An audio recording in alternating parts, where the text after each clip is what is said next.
In a few minutes, a TV show will begin that is unlike anything we see in the West. The studio audience is made up entirely of rural women who have come to Jakarta from the countryside. Their clothes are color-coded to indicate the regions and villages they come from. Some of them have been waiting for this day for up to 2 years. This is the day when they will see their idol, Mama Dede, in person for the very first time. The program, an Islamic version of a TV breakfast show, is a mixture of entertainment and religious advice. 1 million viewers on average tune in every day. Mama Dede is an imam of the airwaves.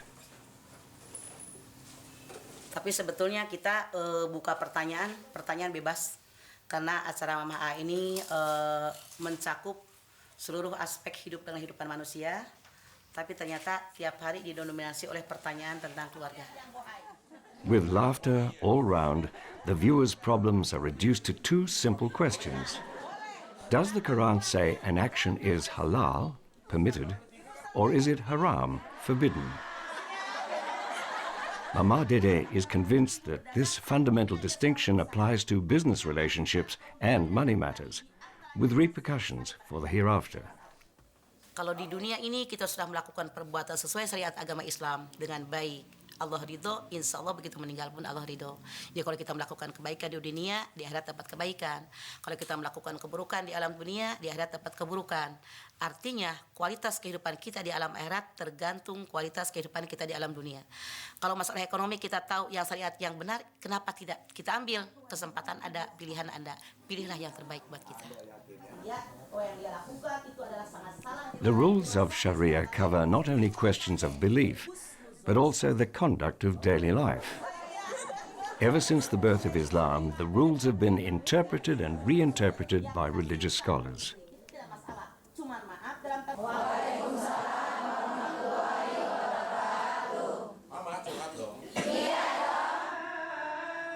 Some Muslims live strictly by the rules of Sharia, but the importance of the rules varies from region to region. In Southeast Asia, there is now a banking system based on Sharia. It is winning more and more customers from every social class.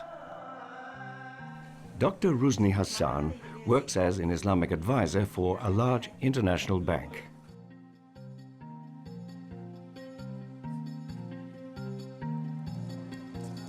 Dr. Mustafa Nasution, a Western-educated economist, is convinced that the conventional banking system cannot work in this part of the world. Puan Jamaluddin is the head of a Sharia-based Islamic bank.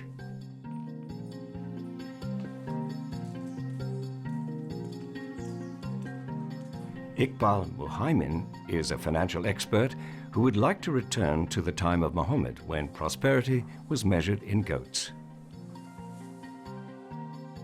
These 4 people all have one thing in common.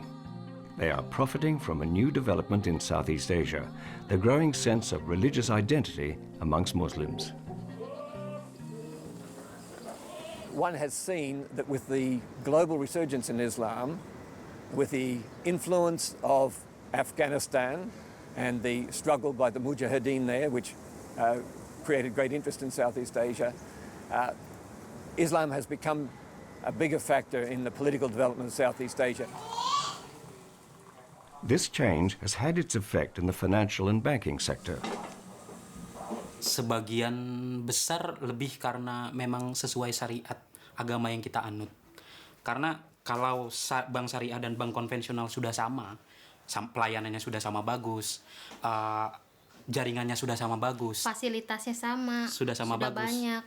Bedanya cuma yang satu sesuai syariah, yang satu konvensional. Kenapa nggak yang syariah? Western economists too are interested in the potential of Sharia banking. But so far, skeptical voices predominate, and not only in the Western world. Because to me, banking, Islamic and banking are two contradictory words. You cannot join them. Banking, as I studied and as the whole world knows, started from Lombardian Jews in Italy. So what makes Islamic banking different from conventional banking? What religious laws does it observe? Who is behind it? And can the West learn from it?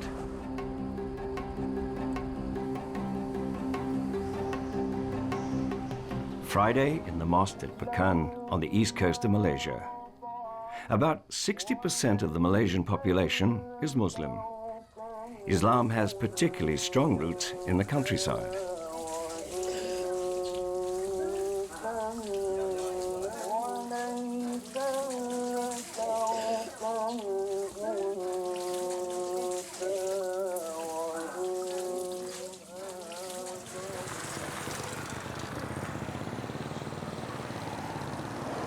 Dan peristiwa malam ini merupakan satu peristiwa yang berlaku kepada Nabi Muhammad SAW di zamannya.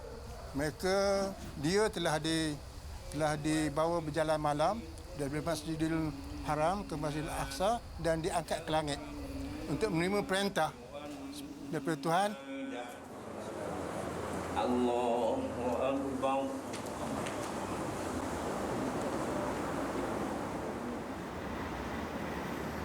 Allahu Akbar.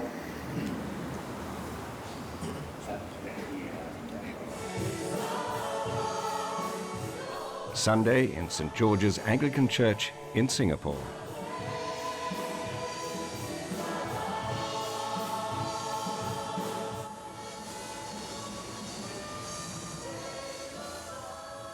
The development of modern Asia has close links with Christianity. Let's pray. Our Father in heaven, hallowed be your name. Your kingdom come.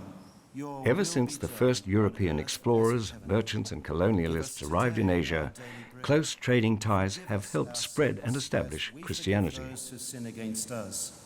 Lead us not into temptation. The rise of capitalism in Christian Europe and the United States laid the foundations for a globalized economy in Asia as well.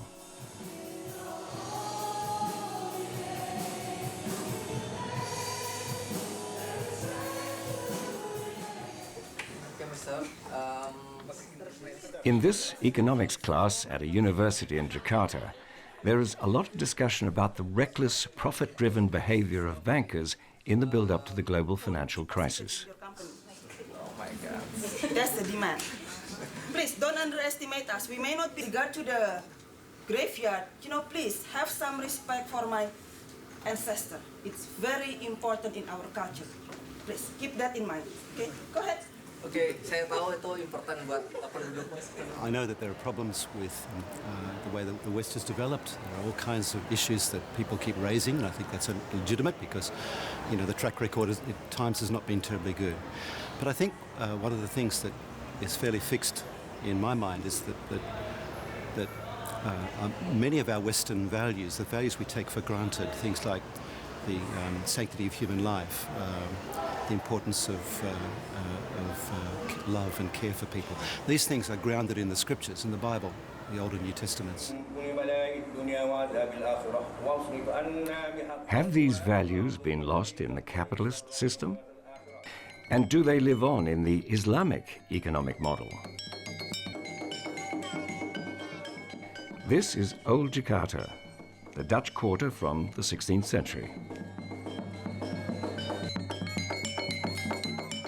Actually, Indonesia is a country with a lot of resources. So, especially in the spices or minerals. So, the Dutch came here in order to get these resources for the welfare of the people, the Dutch people especially. Dr. Nasution views the Western economic system with skepticism. Basically, I'm a capitalistic economist. But since I studied this knowledge deeper and deeper, and I realized there's something wrong with the system. So I try to educate myself in Sharia economics. Sharia law follows the rules of the Quran and the Sunnah, the teachings of Muhammad. The Islamic banking system must do the same. Investment in alcohol, pork, gambling or pornography is prohibited. Interest and speculation are also prohibited. The costs must be transparent. The borrower and the lender must each share the risk and the profit. About the time that Dr. Nasution began his career, Jonathan Addis started work as a banker in the Gulf states. Back then, hardly anyone practiced Sharia-compliant banking, even there. It didn't exist as far as I was aware of it, really. It was a sort of, I think it existed from what I've gathered historically, but we certainly weren't using Sharia concepts. I was in Abu Dhabi, which is in the United Arab Emirates, and we didn't have any Sharia products to offer people. This is back in the 81, 82 sort of time. Today, it's very different. Monday morning in the Sheraton Imperial in Kuala Lumpur, shortly before the start of an Asian conference on Islamic finance. Islamic banking is booming. In Malaysia alone, 20% of total banking is Sharia compliant. A conference like this one is held somewhere in the Muslim world almost every month.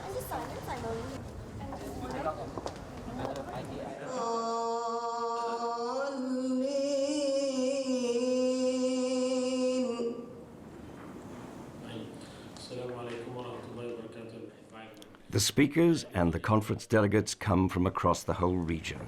Mulya Siregar is a key figure. He heads the Indonesian State Bank's Sharia Compliance Department, which is responsible for Islamic banking.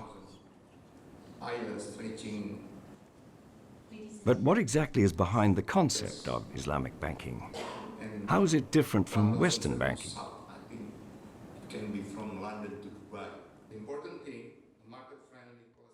One basic principle is that money must be generated only by profits from trading actual goods or services. Speculating to make a profit is forbidden. Making money over money is actually prohibited. So making money over money is actually what you deem as interest. But in Islamic principle, what you can do is you can actually allow trade. That means I have the goods, I sell it to you for a profit, and it is the profit that actually is the consideration for granting the financing.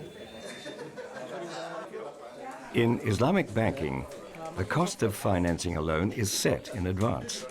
Both the lender and the borrower know from the outset exactly what the final cost will be. Advocates of Sharia-compliant finance say such transactions are transparent and safe because the cost is fixed. There can be no fluctuations as a result of variable interest rates on mortgage loans, for example. Sulung is going to see them, I think, next week, follow up on the Huan Jamaluddin is the Malaysian head of the Kuwait Finance House, a branch of the Middle East Bank. Since its foundation 30 years ago, the bank has been one of the pioneers of Islamic banking. Go and catch up with PTPN. You know why? Because even financing kan ada opportunity. The Kuwait Finance House lays claim to strict observance of Sharia principles. If Sharia said that we are not allowed because it sort of is against the Sharia principle, then we don't do that activity. So as far as we're concerned, we place Sharia above even our board. That means to say Sharia's decision matters. The fashion industry has discovered the purchasing power of Muslims. Islam prescribes a particular dress code for women. Clothing must not accentuate the body, and the upper body and hair must be completely covered. Islamic dress that complies with this code and is still fashionable is becoming more and more popular.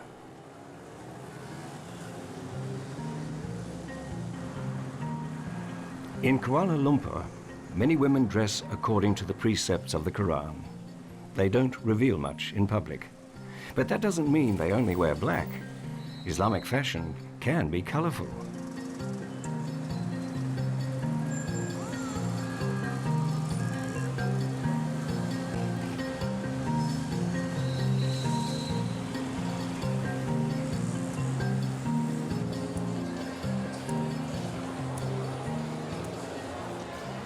Moses Law and Eric Yong, fashion designers with their own label and stores, are experts on Sharia-compliant fashion.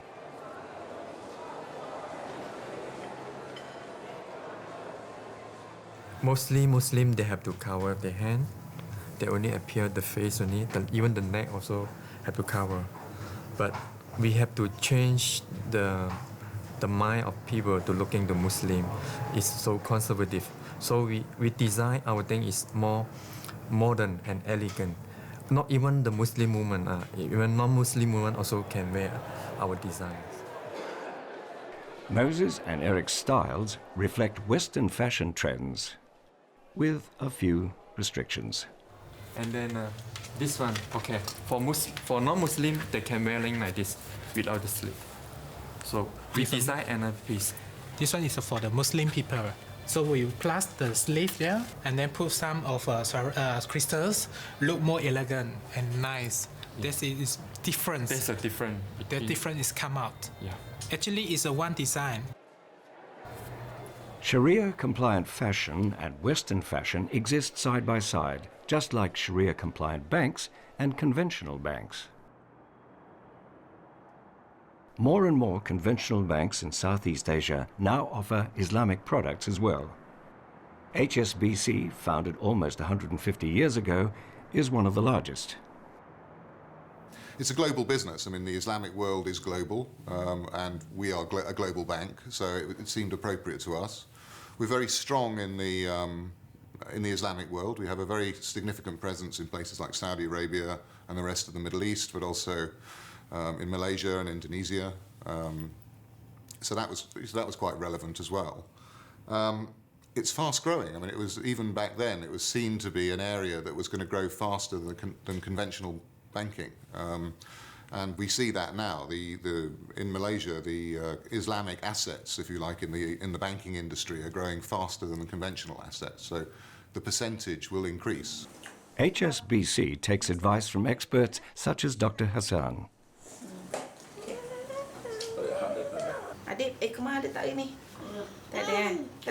This is my son, my only son, and Adam, and he is 10 years old. Okay, and my little girl, okay, she is Iman Noha, and then how old are you? 7 years old, and she is 7 years old. And yes, of course, my lovely husband, very supporting of me. And my daughter, my angel, okay, she is Iman Noha. Okay, sorry, Iman Sofia. Okay, and she is, how many years old are you? 12 years old. Okay. Okay. The family starts the day. Dr. Hassan will take her children to school before going to work at her university. Islam is far more moderate in Southeast Asia than in most parts of the Muslim world. Well-educated women who manage a career as well as a family are not unusual.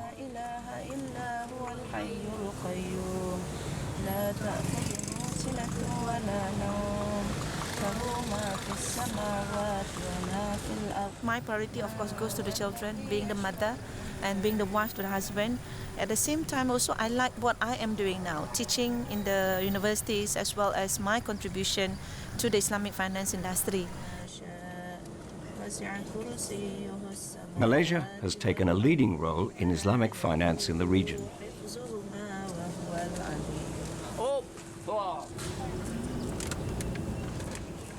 In Malaysia, Islamic banking accounts for about 20% of all bank assets. When these children are adults, the figure will probably be 30%. But the global holdings of Islamic banks come to less than 1.3 trillion Australian dollars.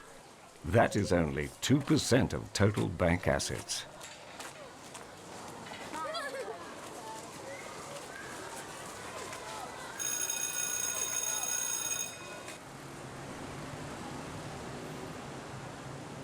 Islamic banks offer similar products to those of conventional banks: construction finance, credit cards, and insurance. Each product is assessed for Sharia compliance. A Sharia-compliant product must charge fees rather than interest. It must be completely transparent, and it must avoid commodities that Sharia deems haram, forbidden. The banks have Sharia committees of Islamic scholars and experts who examine new financial products and evaluate their Sharia compliance. Dr. Hassan is a member of HSBC's Sharia committee. My primary duty here in the university is teaching, and since I'm specializing in Islamic finance, so I'm teaching the subjects of Islamic law of transaction and also the Islamic banking and takaful. In addition to that, of course, I do research because that is what is expected of an academician. I mean, that to do research. So I'm doing research on Islamic finance. You shouldn't be causing harm on others. The huge growth in the Islamic financial sector has created a demand for more and more Sharia-compliant products. This, in turn, has spawned a growing need for experts in the field. The decisions of the scholars on the different bank committees are not always uniform, but they do distinguish between activities that are merely Sharia-oriented and those that are Sharia-compliant. Together, we'll be working in a team normally with the marketing, with other risk, treasury and whatnot to come out with a good Islamic or Sharia compliant product, which is also good, marketable, and then it gives a good profit to the institution as well. So that is what we are looking. Basically, we're focusing on the Sharia compliant aspect. That's our job. The importance of the Islamic banking industry prompted the Malaysian Central Bank to found a special university for Islamic finance. The subjects ranges from Sharia, Islamic law of contract, a little bit about Islamic jurisprudence, learning the sources of Islamic finance from the Quran, the prophetic traditions and the saying. Datu Agil Nat, himself a former banker, stresses that Islamic banks must deal with the same challenges as any other banks. Risk knows no religion, whether you're a Muslim, Hindu, Christian, or any other religion. You know, you are faced with risks every day, and we teach what risk is all about. These MBA students from the United States are on a research tour of Asia and are particularly interested in Sharia-compliant banking. It's a rising part of the world. The relationships between the United States and the Islamic world are very tenuous in many situations. And so the more all of us know about each other and the more we know about how they do things, I think the better off everybody will be.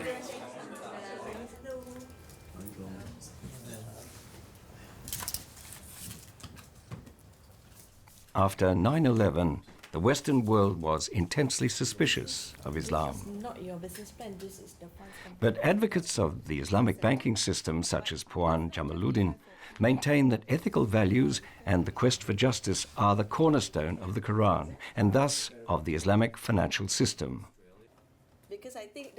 In Southeast Asia, Islamic finance attempts to combine modernity with traditional values. Yeah, that's right. Islam in Southeast Asia has always been very moderate and very accommodating. Barry Wayne, a journalist who lives in Singapore, has studied the region all his life. Well, in fact, this is old Southeast Asia and New Southeast Asia, and the best example you could have here in Singapore. The old shopper houses here have been reconverted into restaurants and bars for locals and visitors. And right behind them, you see the skyscrapers. This is the heart of modern Singapore.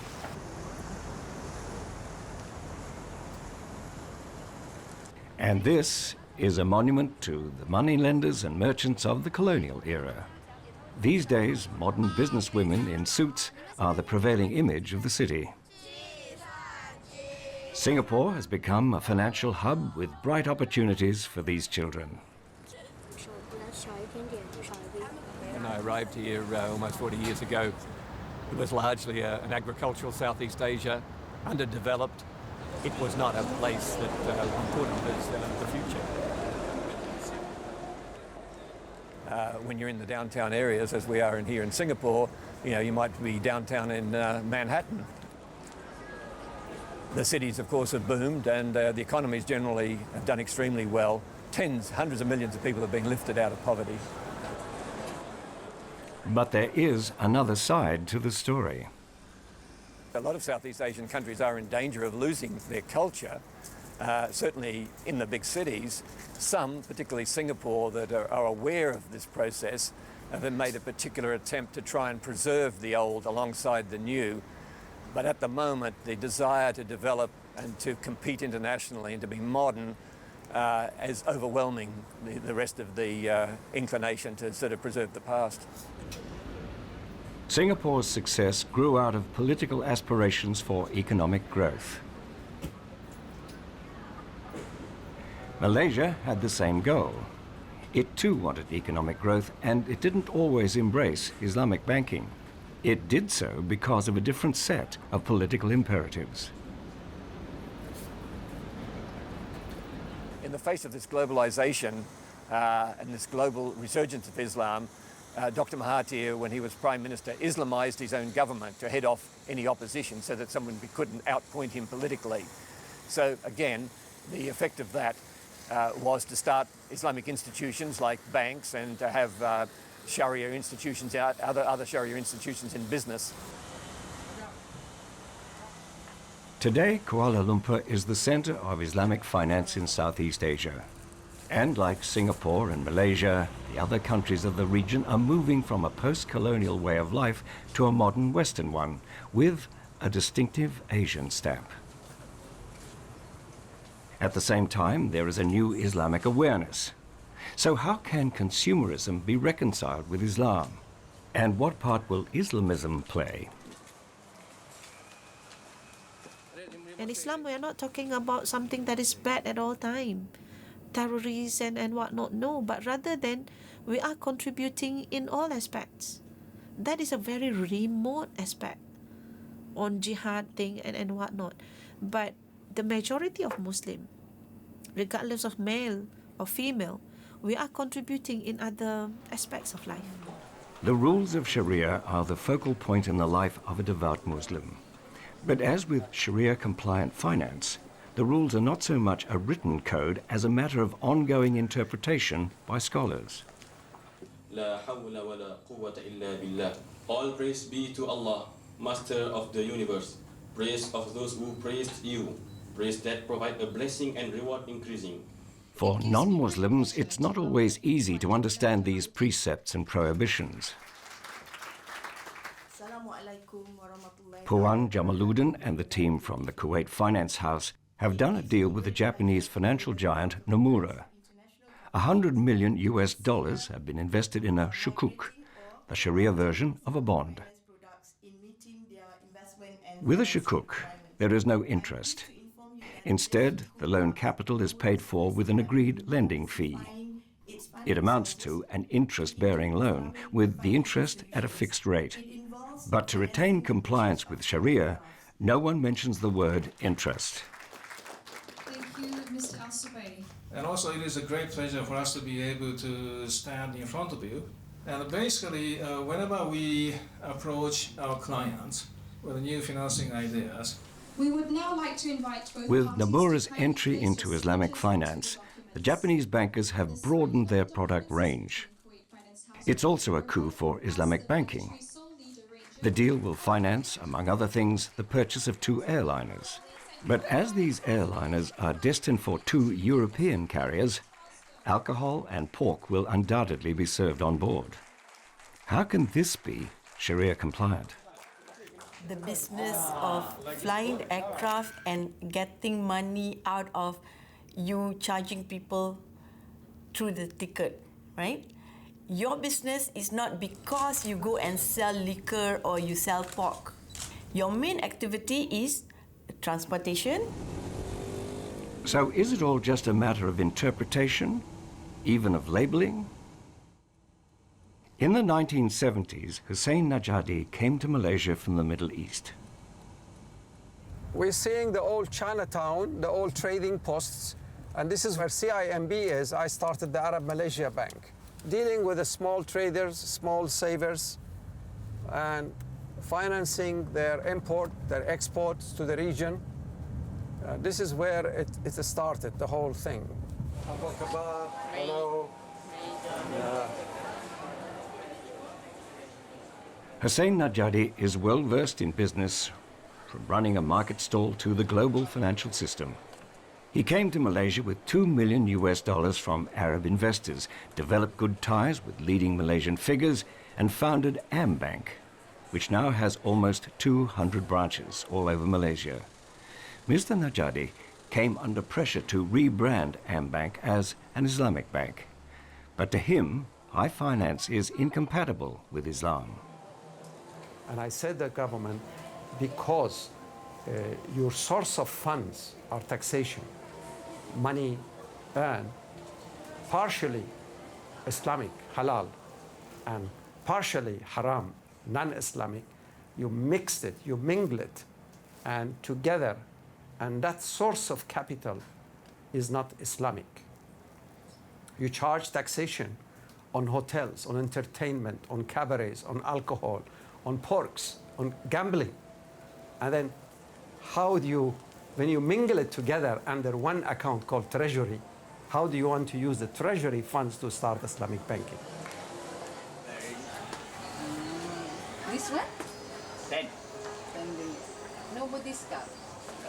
Mr. Najadi is convinced that Islamic banking should exist principally for people like these traders in Kuala Lumpur's central market. The origin of the money is important, but what is even more important is how it is invested and who profits from it.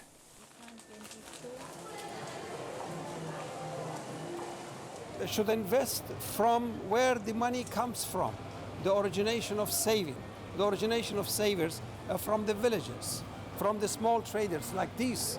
In my view, it should come back to these people in a form of economic partnership, not as a lending, because then if we lend it, then becomes the Western Lombardian Jewish banking called banker. So this is where the Islamic economy, in my view, should take shape.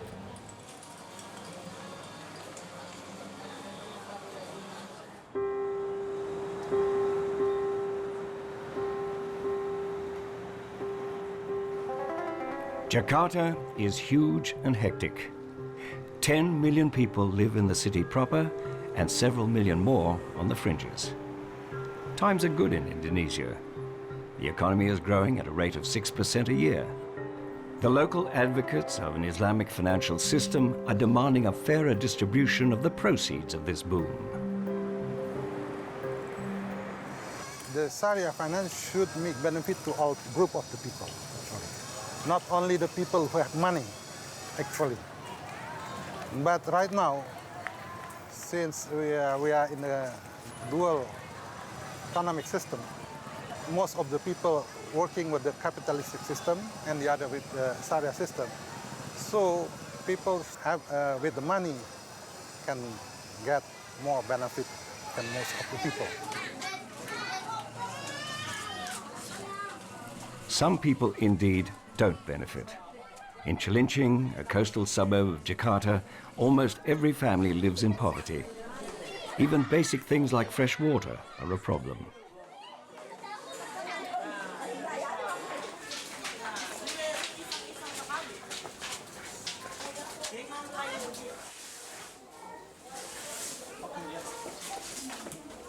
For people like Karnita, poverty and debt go hand in hand, mainly because moneylenders charge a high rate of interest.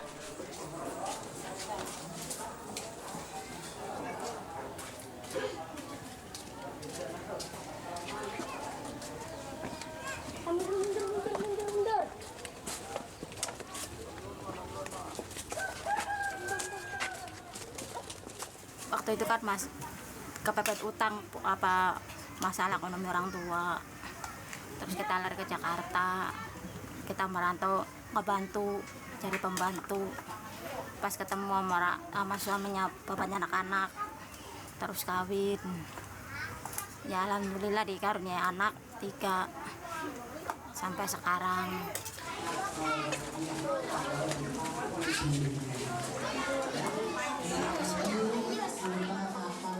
In this poor district, the social aspect of Islamic finance is especially important.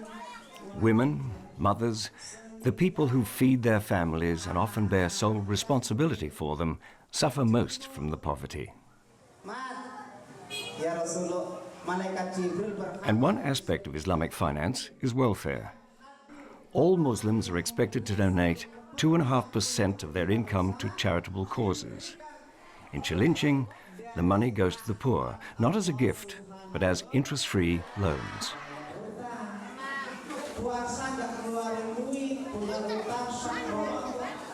Inilah yang jadi penghalang, bahkan yang mempunyai satu kepentingan untuk kita bersama karena Allah.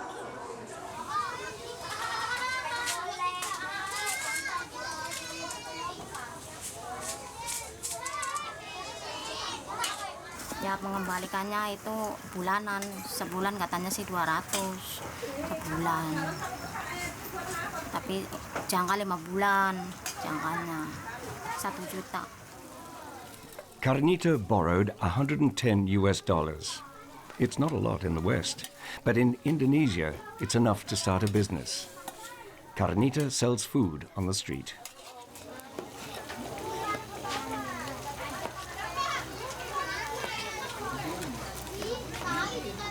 Ya alhamdulillah nyaman sih Bu.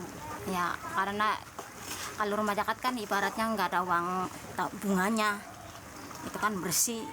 Ibaratnya kita minjem 1 juta kembaliin 1 juta lagi. Kalau pinjam di orang kan ada ibaratnya ada bunganya gitu.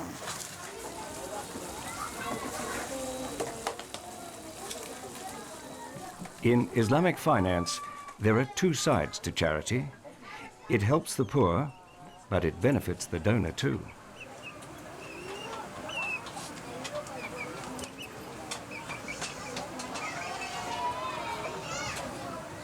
You have to look for complete welfare. What I mean is welfare for here in the world, also welfare in hereafter. So, according to the system, the world is only a temporary world. What we are going to do is we have to prepare for our life hereafter. In this world, we have to try to make a good thing, to make a just thing through the economic something like that.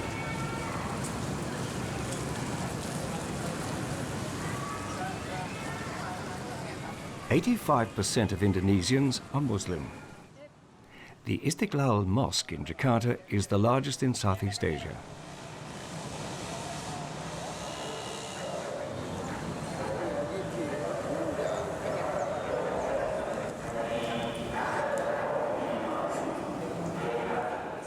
Friday prayers are the high point of the week.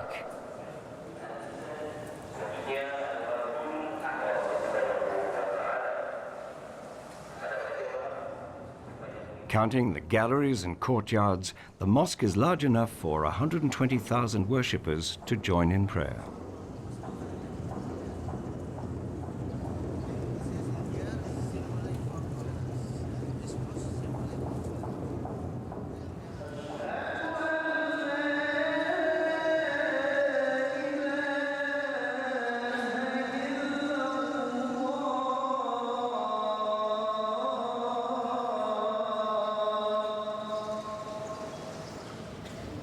The Indonesian government supports the expansion of Islamic banking with subsidies and special development schemes, incentives that aim to exploit the full potential of the Islamic market.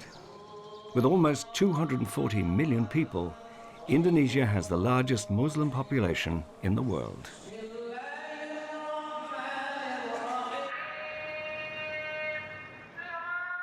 Near the mosque are the twin towers of Indonesia's central bank. With 8 buildings and over 5,000 employees, it draws up the nation's fiscal policy.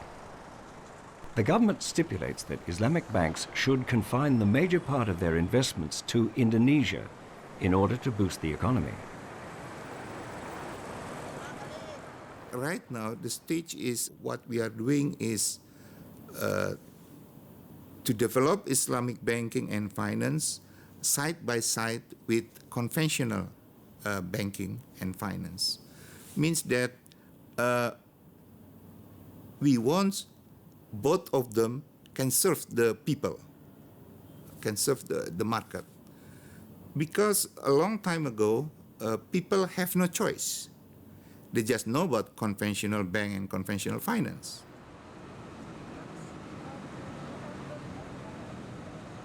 Ten years ago, the Indonesian government began laying the political foundations for Islamic banking.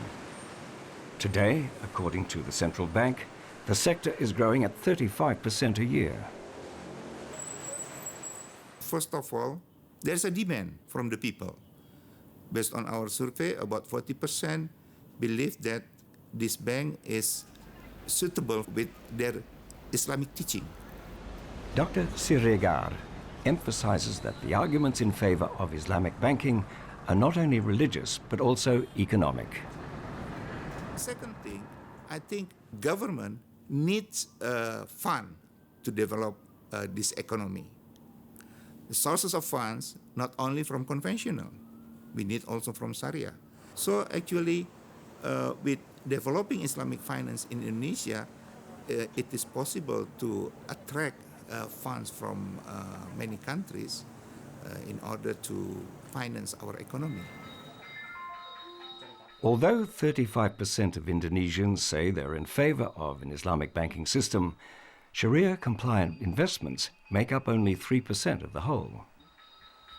Tula Hidayah, seen here with his son Bumi and wife Tita, has chosen an Islamic bank.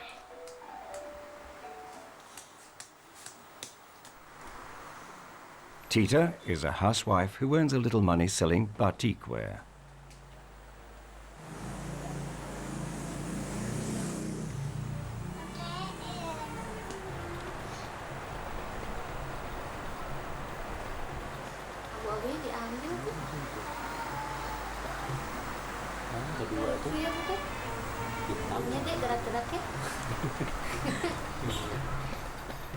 Kalau soal keuangan, sejak saya menikah, saya percaya sekali kalau istri itu menteri keuangan dalam keluarga. Jadi untuk soal keuangan saya serahkan kepada istri saya. Ya, setelah menikah, saya memutuskan menabung dan berinvestasi di syariah, di suatu bank syariah, dengan tujuannya sih kita ingin mengikuti syariat agama yang kita anut. Selain itu, fasilitas sekarang sudah ada di mana-mana.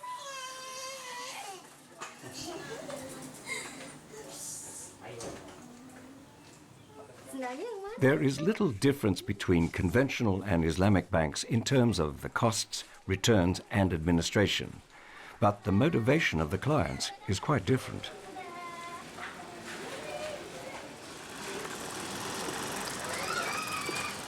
Jadi saya ingin memulai hidup saya untuk anak saya, pendidikan dengan sesuai syariat agama yang saya anut. Jadi kenapa saya nggak memulai sesuatu itu untuk anak saya yang ke depan dengan sesuatu yang syariah sesuai dengan agama.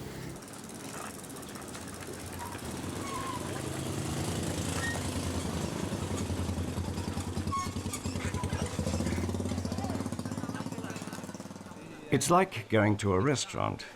In Indonesia and Malaysia, you can choose from the menus of the conventional and Islamic banks and pick whatever is most appealing.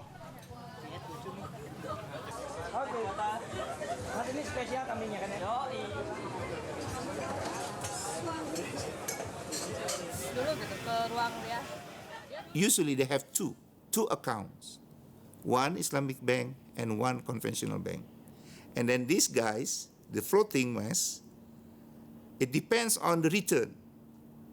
When the return is higher in conventional, they move their money to conventional, and when the return higher in Sharia, they move.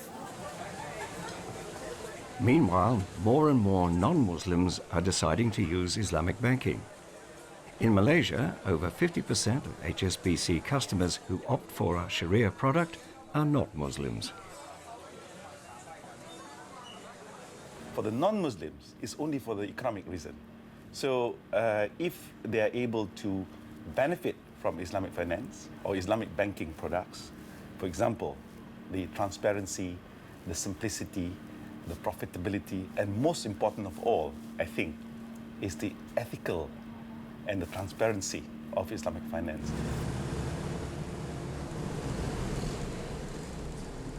Because of its ban on interest, the Islamic financial system is thought to be far more transparent. Money is invested in concrete projects or services with the result that the investor can see where his money has gone. And here in the Java countryside, Islamic finance lives on in its original form. Goats are still goats, and in the days of the Prophet Muhammad, to own 20 goats was to be rich.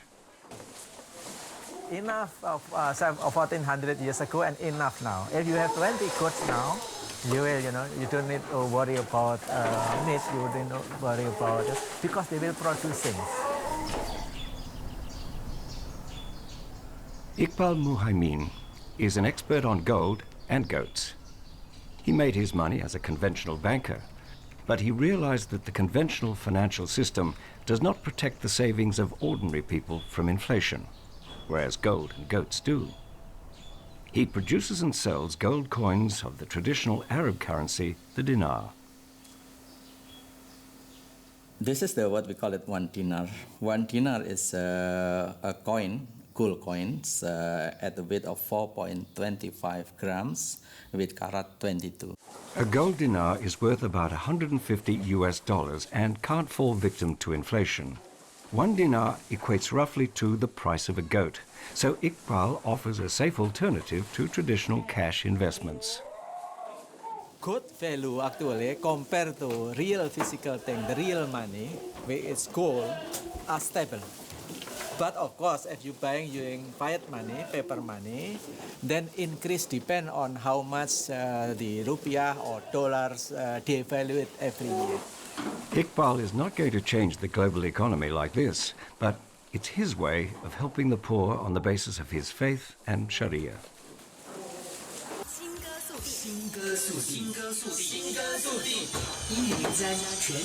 6691103. Good morning. Morning. Yeah, hi, Zhao. Financial advisor Leong Se Hien during his weekly radio broadcast. The people of the banking hub of Singapore are thought to be level-headed when it comes to investment. If it works for you and it's going to give you a more desirable outcome, then it does not matter what it's called, whether it's conventional or Islamic. Conventional bank failures have sown insecurity all around the world.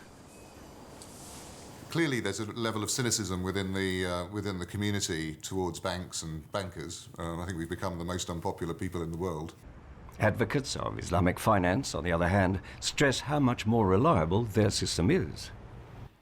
Very few Islamic financial institutions were affected by the recent crisis, simply because they were not allowed to participate in some of the leverage financing. But the experts are aware of how big the cultural differences between both systems still are. Yes, I think this is, people in Europe think this is very, very revolutionary, I think, because they already get used with this capitalistic system. So if they hear about this, it is something quite new for them.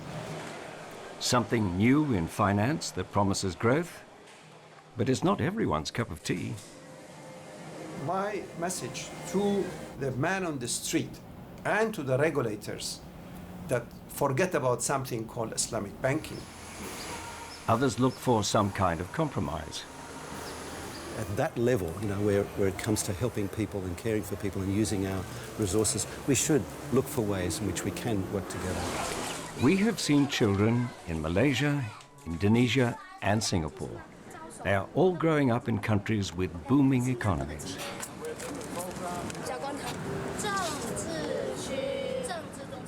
The Islamic banking system is on an upward trend among Muslims and non-Muslims. The transparency of investing only in observable assets, the sharing of risk, and the full disclosure of costs are requirements that perhaps the West could learn from.